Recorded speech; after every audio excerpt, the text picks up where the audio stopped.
Well, when I started my career as a marine mammal veterinarian, I had heard of people taking samples in sea lions, in dolphins, or even in killer whales voluntarily. It was mind blowing. I mean, can you believe this? All I had known until now was catching an animal to take blood. This is what I was going to do. This is absolutely what I want. And my meeting Dr. Sweeney has been the starting point of my career, really devoted to the use of medical training. Because, I was really early at that time, the 80s.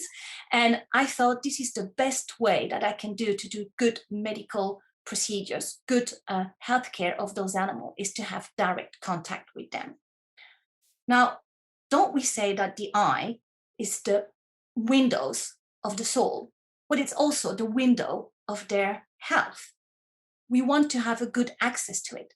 We want to take care of it. We want to see it. But if we don't have access, it is not going to be helpful. We want to be able to forward information about that eye to people who know more about it than we do, like ophthalmologists. And in this situation, a camera would be your best friend because you can send that picture to other people.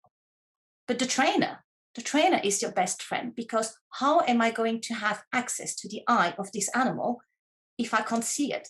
I would need to be a super paparazzo with a super telelens to really see that eye.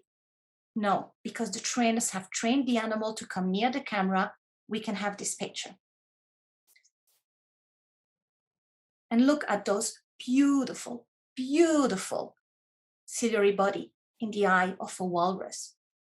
Those structures are actually moving the lens back and forth in these animals. And in our cases, it is actually changing the shape of the lens so that we can focus on what we are seeing. But how do we know this? Well, thanks to the excellent training of the trainers who have used their voluntary behavior to access the animal by reinforcing them positively. They can put the head on the side, bring the hand very near, administer drop. And that is an amazing behavior that has allowed us to do ultrasound with those animals, to have a picture, a video of what's happening inside. Ultrasound is sending waves that are echoed back. It's going to make an image that we can see, and it's not invasive for the animal. Those waves are not hurting them. But you can imagine that without training, because I say non-invasive, well, I'm still touching the eye of the animal. This would not be possible if the trainers had not trained it. It would not have been possible if they would not have gone through all those steps to teach the animal. Well, I mean, you're going to hear what I mean in this whole talk, and it's going to be very important, is that without operant conditioning, with a positive reinforcement of the animal, all those behavior I'm going to talk to you about will not be possible. Because, I mean, there is no way an animal would do something like this if it hasn't been trained. So animals being marine mammals, the marine mammals being living in the water, doing ultrasound of the eye by immersion would be a much better way to do it, because in this way, we do not need to touch the cornea, with the probe. And it's thanks to this method that we have been able to see that those ciliary body are moving the lens in this animal compared to what's happening with us. And we are also able now to visually see the changes in the back chamber of the eye after some surgery that we're doing nowadays, like cataract surgery, which is more frequent in our older population. These new portable machines have also allowed us to use newer technology to study organs that were not really top on our list at the beginning, like heart ultrasound, and work with specialists in this. But we are also able to now see other organs that we are normally not really familiar checking. Like, this is a very good position to check the thyroid in a sea lion.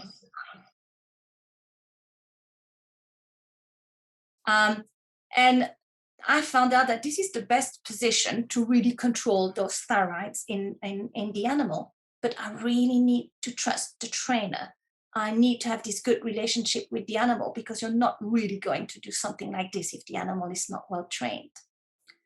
Ultrasound is still one of the main reasons why we use ultrasound is still to follow up gestation, and we can have a pretty good idea of the birth date of an animal by taking measurement of the skull and measurement of the thorax, and still follow up all those organs during their fetal development.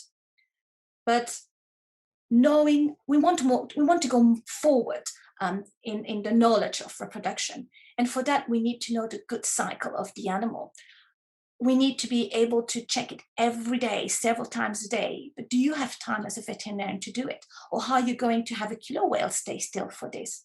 Well, in a facility in Europe, in Loro Park, I have trained 12 trainers to do this ultrasound so that we can collect all those information. And we have now a visual video of the evolution of the follicles on the ovaries of a killer whale in a whole cycle. That would not have been possible without their participation. And I mean, some people might not be excited about ultrasound, but it is, for me, it was really the top of the top. And this kind of progress, together with samples that we can now obtain from animals through medical behaviors, have allowed to use the newest technology in reproduction, like artificial insemination. And it has been done in dolphins. It has also been done in a very, completely in a voluntary way to obtain, these beautiful, beautiful animals. Well, look at this behavior of using an endoscope. We can now use endoscopy to check the stomach, for example, in an animal because of ulcers or because of foreign body. And look at the position that these people have used to train the animal. He's in a horizontal position, like you see on the picture, instead of a vertical position. Because by good communication with the veterinarian, they would have told you that you're going to put a lot of air in the stomach. And this air is more likely to burp out if the animal is in a horizontal position.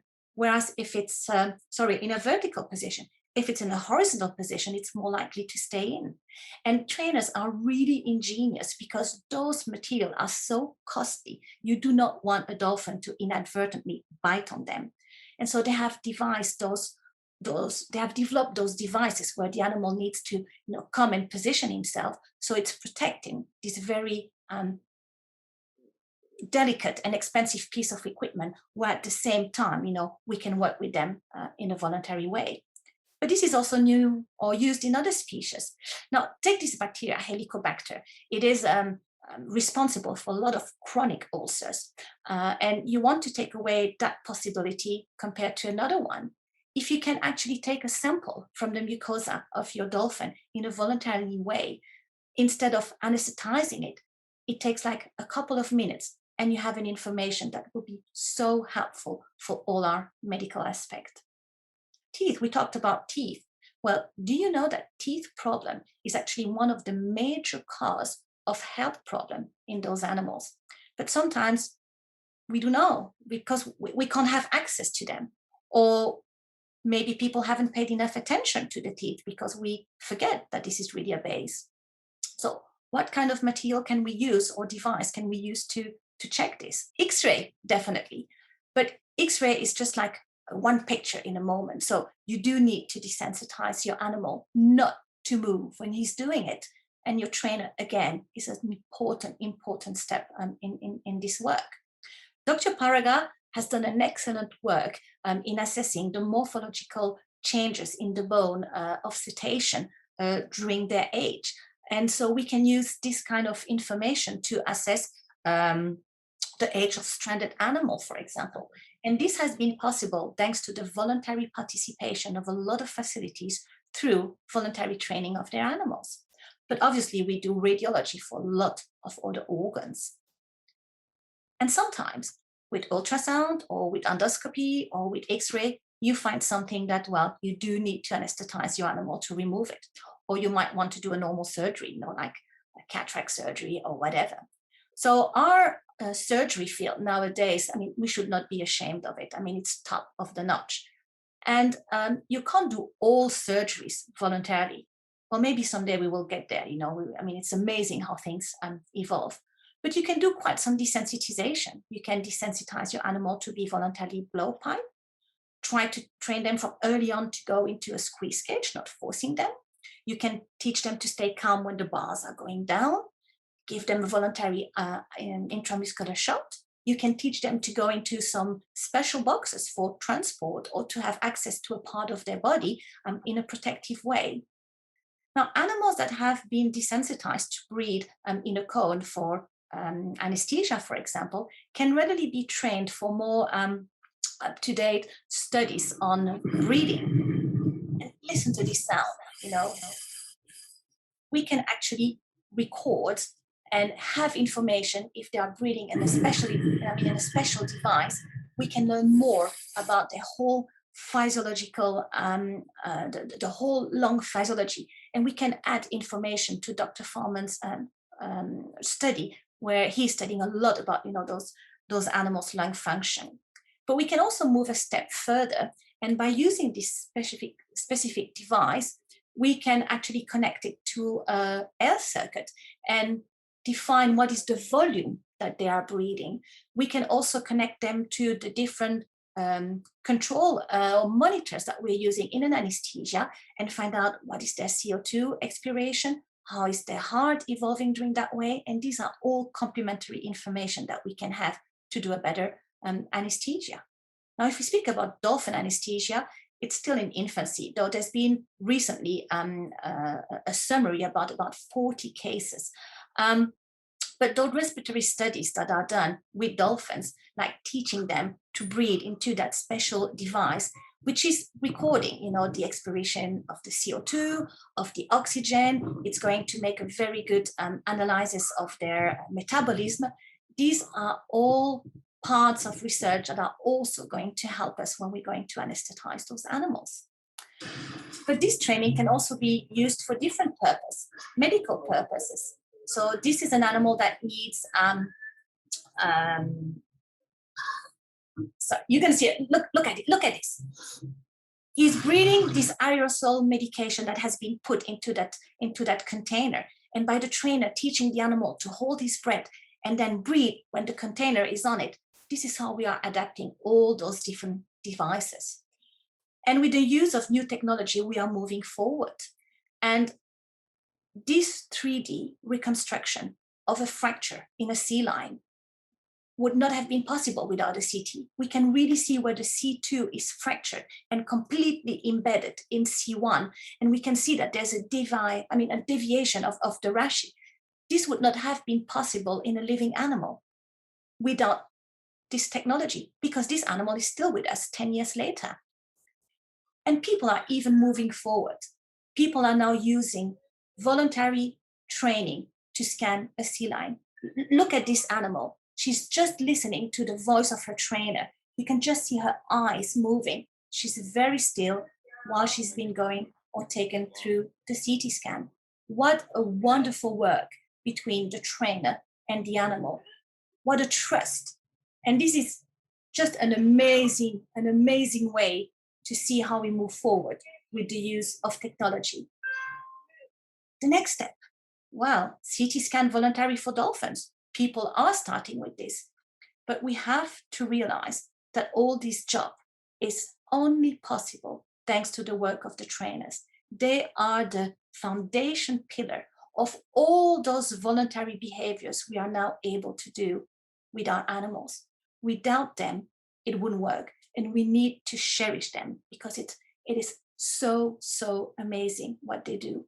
And I don't know in the future what we are going to be able to do with these animals, but definitely the good relationship between the trainers and the animals, the trust that they have between each other, the relationship with the trainers and the vet to know what are the different steps that we need to do are opening the doors to a lot of possibilities. But we're taking care of those animals from their whole life in good and in bad health situation. And we can use the most amazing technique, but we can also just give them a hot stone massage when they're old, or take care of them when they're very young because mommy doesn't have milk. It goes from simple to complicated. but we are all working on this together and we are taking care of them. That's our job. Thank you for your attention.